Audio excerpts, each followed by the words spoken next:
சொன்னதெல்லாம் வச்சு பாக்குறப்போ அந்த அமராவதி பாட்டி மாமாவை தப்பா நினைச்சிட்டு இருக்காங்கன்னு தோணுது. அதனாலதான் அவங்க நம்ம வீட்டுல சாப்பிட மாட்டேங்கிறாங்க, பச்சை தண்ணி கூட குடிக்க மாட்டேன்றாங்க. கேட்டா வரதோன்னு பொய் சொல்றாங்க. அப்படின்னா அவங்க மனசுல கண்டிப்பா மாமாவை பத்தி தப்பான அபிப்பிராயம் இருக்கும். இதை இப்பவே இவங்க கிட்ட பேசி சரி பண்ணி ஆகணும். அப்பதான் இவ்ளோ காலம் கடந்து மறுபடியும் ஒரு உறவும் நட்பும் திரும்ப வந்து சேர்ந்ததுக்கு அர்த்தம் இருக்கும்.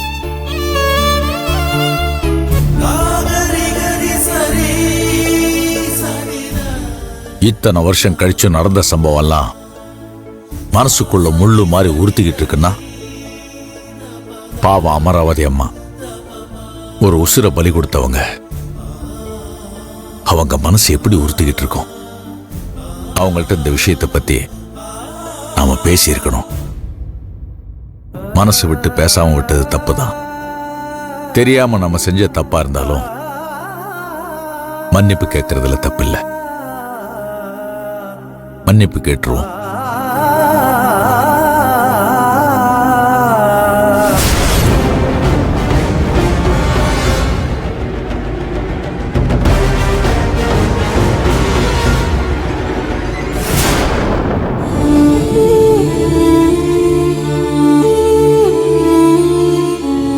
பாட்டிமா,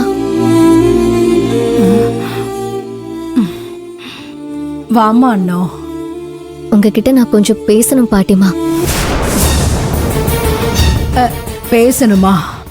ஏன் பாட்டிமா, நானும் உங்க பேத்தி தானே. ஆமா அண்ணா, திடீர்னு உனக்கு ஏன் இந்த மாதிரி ஒரு சந்தேகம்? சந்தேகம் இல்ல பாட்டிமா, தெளிவுபடுத்துறதுக்காக கேட்டுக்கிட்டேன். உங்க பேத்தி கிட்ட நீங்க மனசுல இருக்கிறதெல்லாம் ஒளிக்காம மறைக்காம சொல்லணும்.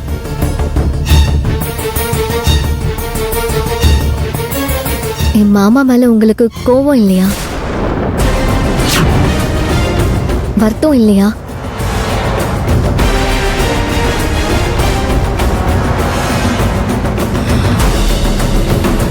என்னாச்சு அண்ணா? ஏன் இப்படியெல்லாம் கேக்குற?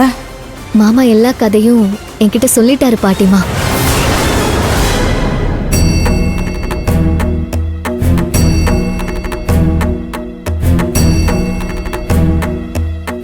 ஏண்டா சண்முகம், அப்போ உன் மனசுக்குள்ள குற்ற உணர்ச்சி இருந்துகிட்டே இருக்குல்ல?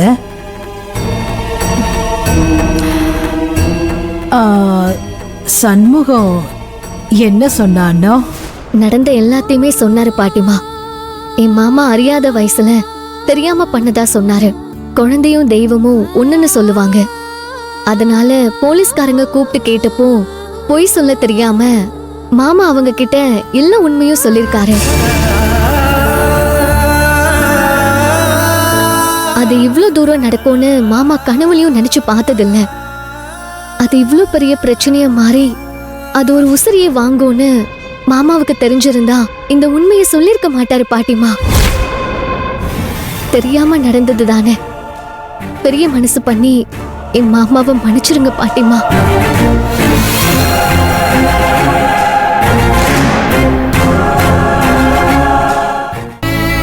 என் மாமா மனசுக்குள்ள இது ஒரு பெரிய உறுத்தலாவே இருந்துட்டு இருக்கு. இதை இப்போ சொல்றப்ப கூட மாமா அப்படியே உடைஞ்சு அழுதுட்டாரு.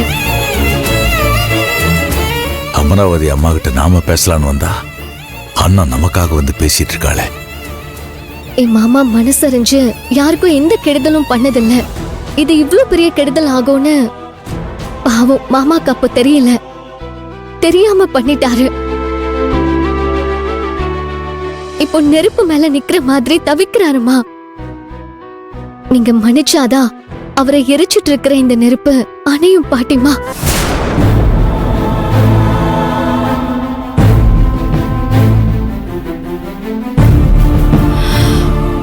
சண்முகம் தப்பு பண்ணாதனா நான் மன்னிக்கணும். அவன் எந்த தப்பும் பண்ணலையே.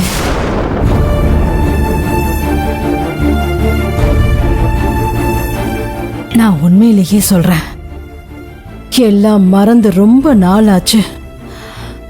நான் சண்முகம் மேல கோவப்படுறதுக்கோ வருத்தப்படுறதுக்கோ என்ன இருக்கு சொல்லு?